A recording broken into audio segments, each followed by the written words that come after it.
Good morning! Panibagong araw, panibagong vlog. Usually, ang ginagawa ko kada gising ko sa umaga, binubuksan ko yung mga bintana sa kusina. Ang sarap kasi ng fresh na hangin na papasok galing sa labas, lalo na pag morning. And after that, nagtututbrush po ako. And pagkatapos ko magtutbrush, nagsasaing po ako kasi may pasok mga bata, guys. Kapag may pasok mga bata, maaga po talaga ako gumigising para mapagluto ng pagkain nila. Para bago sila pumasok sa school, ay busog po sila, puno yung tiyan nila. At the same time, meron po silang dalang baon for lunch. So, ayun. Luto muna tayo, guys. Sa gabi pa lang, nag-iisip na talaga ako niyan kung ano yung lulutuin ko sa umaga. So, ayan, pinalambot ko na yan kagabi, yung manok na galing sa freezer. And ayun yung lutuin ko ngayon, guys, ulam nila, tinulang manok.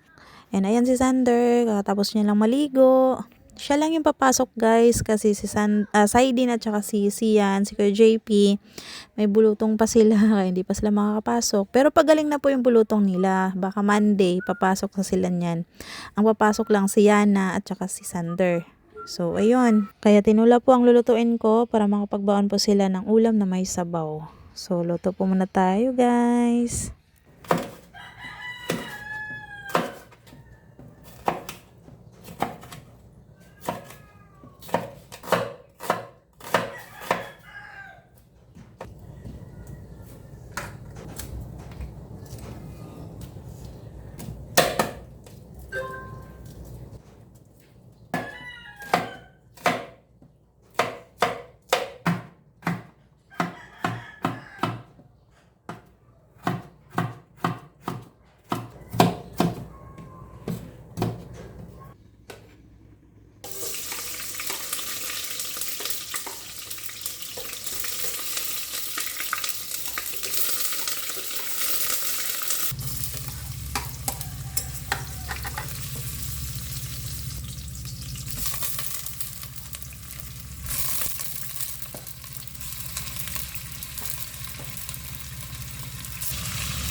And nag-check pala ako sa ref namin. Napansin ko tong bangos na medyo matagal-tagal na pala to sa ref. Kaya ayan, niluto ko na rin. Pinarito ko muna siya para hindi masira. Sayang naman kasi pag nasira. Kaya pinarito ko, baka kasi gusto rin nilang kumain ng piniritong bangos. So ayan, at least naluto ko na. Kasi medyo matagal-tagal na siya, guys. Naka-stock sa ref. Sayang. Baka ipapaulam ko na lang din yan kay Summer. Ayan, malambot na ang manok, guys. So nilagay ko na ang sayote. Tapos lalagyan ko rin ng malunggay para healthy. Kasi malunggay, maraming benefits yan. Napaka-healthy yan na gulay.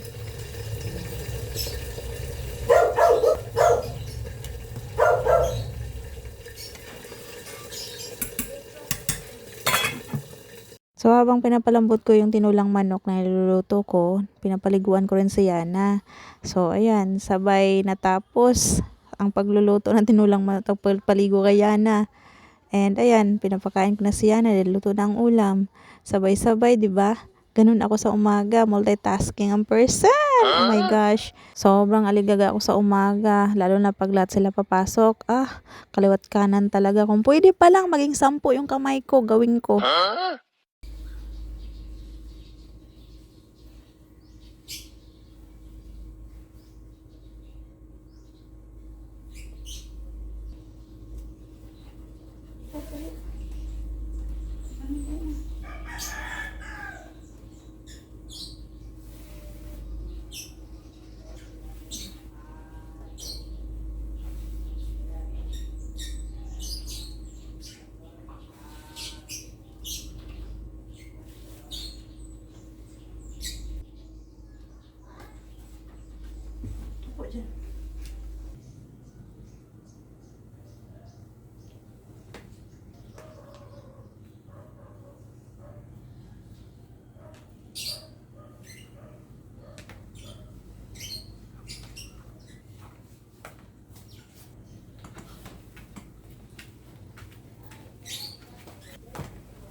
Bye-bye. Bye-bye, Daddy.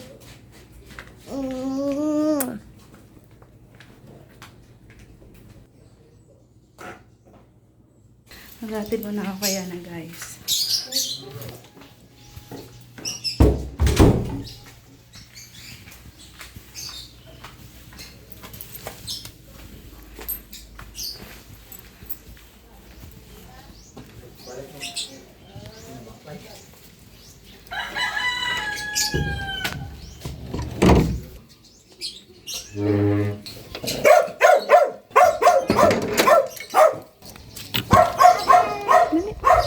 See you, bye.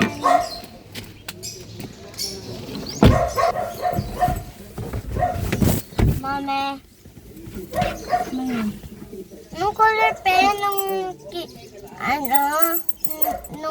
pin, nung color pen, nung pen, English yun, but, May pen ka ba?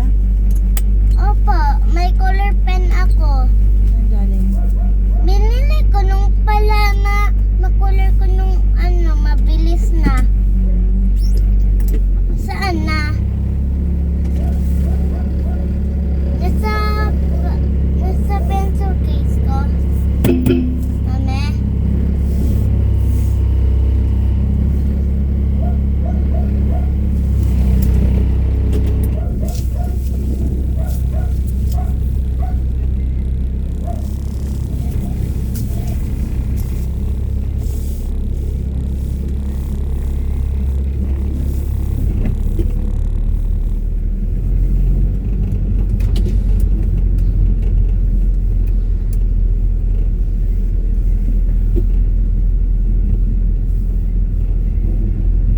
Hindi ko alam saan ilagay. Baka pencil case ko. Or kinuha ni ate. Kinuha, hindi kinunin. Baka kinuha ng ate ko Ano yun ang kinunin? Mali yun. Mali ang kinunin. Kinuha. Ano yun ang kinunin? Walang kinunin. Nung kinunin? Oo, mali yun. Hindi kinunin. Dapat kinuha. Hindi nga kinunin. Kinuha.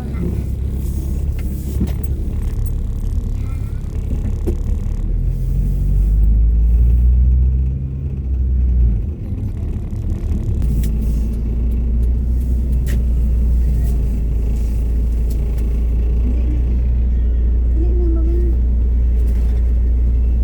Bye.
Naubusan ako lang sasabihin kanina, kaya ngayon lang ulit ako voice over. Nakakaloka kasi talaga pong voice over.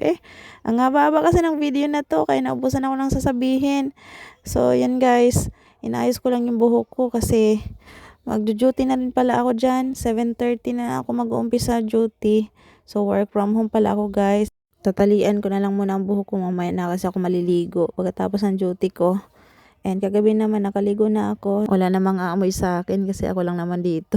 Mamaya na lang ako maliligo ulit sa gabi. Teka lang guys ha. Ayusin ko lang to kasi marami nang nagpipim sa akin. Yung mga customer ko, yung mga buyers ko. So, maglalapag lang ako ng price list, link, and ID sa GC namin. So, ganyan po yung work ko, guys. Sobrang thankful ako kay Lord kasi binigyan niya ako ng work na ganito, yung sa bahay lang. Kahit sa bahay lang ako, kumikita ako. Ayan, at nagagampanan ko yung obligation ko bilang nanay, tatay, lahat na. Nagawa ko maglaba, magluto, maglinis ng bahay, mabantayan yung mga bata, hatid sundo si Yana sa school. Anytime na kailangan ako ng mga bata, nandyan lang ako, nakabantay sa kanila, nakaalalay, lahat-lahat. So, sobrang nagpapasalamat ako kay Lord na binigyan niya ako ng ganitong work, guys. So, hindi lang yun. Hawak ko pa yung oras ko. Wala akong amo, wala akong boss, ang manager. Oh, 'di ba? Ang galing. So, sobrang nagpapasalamat ako sa kapatid ko, si Flor at saka si Mary Jean, mga sister ko. Sila yung tumulong sa akin para pumasok sa work na to. So, thank you so much mga sister. So, ayan po. Nag-umpisa na po ako mag-work dyan. Sinusulat ko po yung mga price list para hindi po ako mahirapan kasi sa sobrang daming price niyan, hindi ko ma-memorize lahat sa sobrang dami. So, ang ginagawa ko, nililista ko yung mga price para pag may bibili po, ay titignan ko na lang po ang price dyan sa sinulat ko. So, kaya po nagsusulat po ako dyan. At saka kapag oras na susunduin ko na si Yana, ang ginagawa ko, nag-stop lang po ako sa GC. Nagpapaalam ako sa mga customer ko na susunduin ko muna yung anak ko. So, yun. Kaya hindi muna sila nag-send ng payment. Anyway, ito po pala yung tinulang manok na luto ko kanina. Sobrang sarap niyan, guys. Favorito ng mga anak ko yan. Mawawala naman ang diet natin ito. Mapakain na naman tayo ng marami. Oh my gosh. Pero, ayaw ko.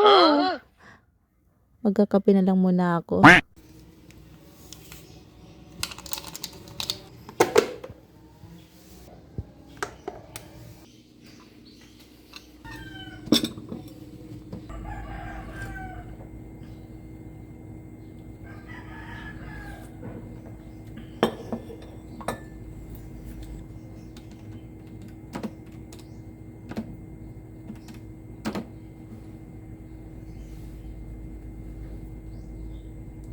Eto na guys, sundo ko lang kay Yana. Eto na siya. Hi guys. Andito na si Yana guys. Sasundo ko na. Mami, mami.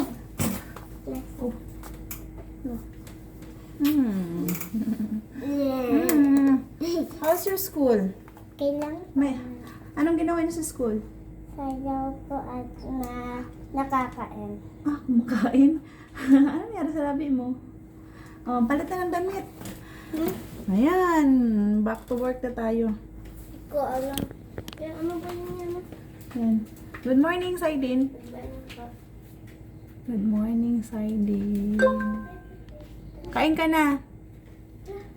Back to work na tayo, guys.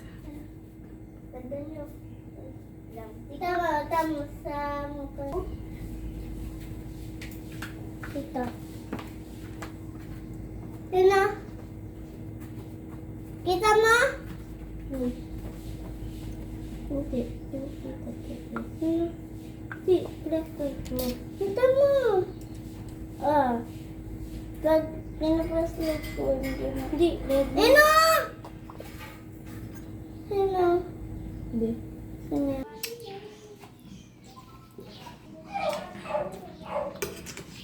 Ayan, lumaki na yung bulutong mo. No. Hugot na. Huwag mong kamutin. Yan ang mga bulutong na. Huwag mong kamutin ha. So ito, pagkatapos isa din kumain, dahil panghapon naman ang pasok niya. So, habang nagwo-work ako, pinapractice ko rin siya magbasa. Tinuturuan ko siya magbasa guys kasi medyo mabagal pa siya magbasa at mahina pa. So, ayan, pinapractice ko siya palagi para matuto na talaga at mabilis na siya magbasa. So, ayan guys, medyo mahaba na yung video na to. Dito ko na siguruin ang vlog. Thank you guys so much for watching. Kung nagustuhan mo ang video, please like this video, and kung hindi pa nakapag-subscribe, please subscribe to my YouTube channel. Pakiclick na lang ng subscribe button dyan sa gilid. Thank you so much. Thank you guys so much for watching. I hope we'll see you again on my next one. Bye guys! Ano to? Bulungan. Mami, ang tagal na side no. Ano to ba? Isa. Ano to muna? Yan. Ano to? Ano to muna? Banggitin mo. Ano to? Ano yan? Banggitin mo muna. Tate, ti. Ti. Tate, ti. Tu. Ano to? Tate, ti, to. Tito. Yan. Ayun. Hindi. A. I. Ano to? Ano to? I. I. Yun. Ito. Tate, tito. Ano to? Tate, tito. Ano to? Ito. Ito. Ti at to. Ti ito. Tito. Ito. Ito muna. I. Ano to? I. Ito. Tate, tito. To. Ano? Yan. I. Pati yun! Yun. Ano to? Mami! Tito!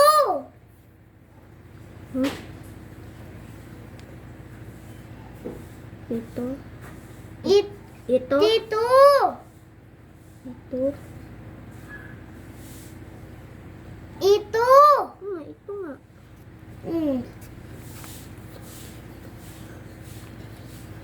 Ano to? Yan. Nung sinabi ko sa'yo, Ano? Tao. mm, Tao. Tao. nung sinabi ko, Bote. Kuko. nung same lang yan. Tao. Ito. Ito, nung sinabi ko. Ito. Ano? Bot. Ano to? Ano to pa? Nung kinuha ko nung pato, Bato. ano to? Bato. Ito. Tubo. Ito. Tubo. Toto. Mm.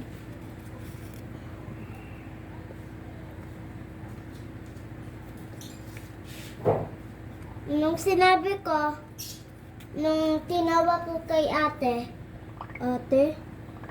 mami, okay na.